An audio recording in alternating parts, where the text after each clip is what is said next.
இன்றைக்கி நம்ம வத்த குழம்பு எப்படி இருக்கும் பார்ப்போம். ஃபஸ்ட்டு ஒரு பேன் வச்சுப்போம். ஒரு ஸ்பூன் கடலைப்பருப்பு போட்டுக்கலாம். ஒரு ஸ்பூன் துவரம்பருப்பு போட்டுப்போம். ஒரு அரை ஸ்பூன் வெந்தயம் போட்டுக்கலாம். அரை ஸ்பூன் ஜீரகம் போட்டுப்போம். ஒரு அரை ஸ்பூன் மிளகு சேர்த்துக்கலாம். அதாவது 3 ஸ்பூன் மல்லி போட்டுப்போம்.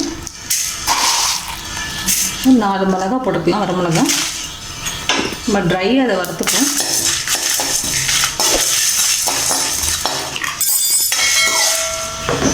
இது லேசாக கொஞ்சம் பொன்னிறமாக வறுப்படட்டும். இது லேசாக வறுப்பட்டுடுச்சு. நம்ம இதை மிக்ஸி ஜாருக்கு மாற்றிப்போம். கொஞ்சமாக ஆயில் சேர்த்துப்போம். கொஞ்சம் வெங்காயம் போட்டுக்கலாம்.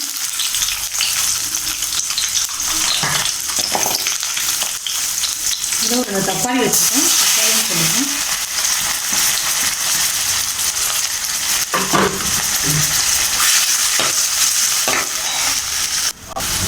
தக்காளி வெங்காயம் வதங்கிடுச்சு.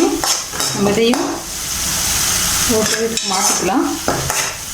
நம்ம அதே பேனில் நல்லெண்ணெய் ஆட் பண்ணிக்கோங்க. எண்ணெய் நிறைய ஊற்றினா நல்லாயிருக்கும் உங்களுக்கு. வத்த குழம்புக்கு நல்ல டேஸ்ட் கொடுக்கும் உங்களுக்கு. நல்லெண்ணெய் ஆட் பண்ணிக்கோங்க. எண்ணெய் காய்ச்சதும் கடுகு கொஞ்சம் போட்டுக்கணும். வெந்தயம் போட்டுக்கணும். ஜீரகம் போட்டுக்கணும். கருவேப்பிலை ஆட் பண்ணிட்டோம். இந்த பூண்டும் கொஞ்சம் சின்ன வெங்காயமும் போட்டுக்கலாம்.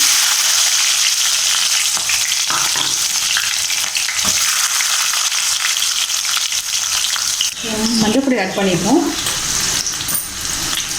இன்னும் உப்பு ஆட் பண்ணிக்கலாம். இது நல்லா ரோஸ்ட் ஆகட்டும். அது நம்ம கொஞ்சம் ரெட் சில்லி பவுடர் ஆட் பண்ணிப்போம். ஒரு ஸ்பூன் நம்ம மல்லிப்பொடி ஆட் பண்ணிக்கலாம். கொஞ்சமாக நம்ம தண்ணி ஆட் பண்ணிக்கலாம். கொஞ்சம் கொதிச்சு இந்த பச்சை வாசனைலாம் போகட்டும். இந்த குழம்பு நல்லா கொதிச்சிடுச்சு. நம்ம வறுத்து வச்சுருக்கத நல்லா மிக்ஸ் பண்ணிக்குவோம்.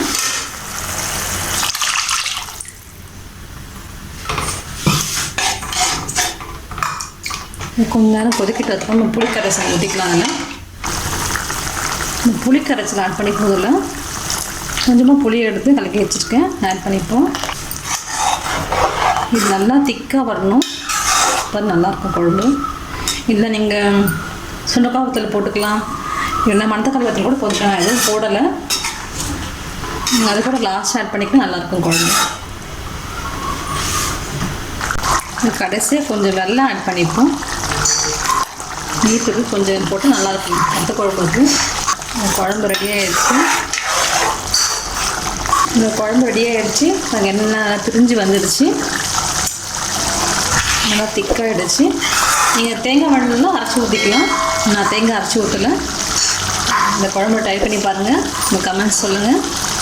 தேங்க்யூ.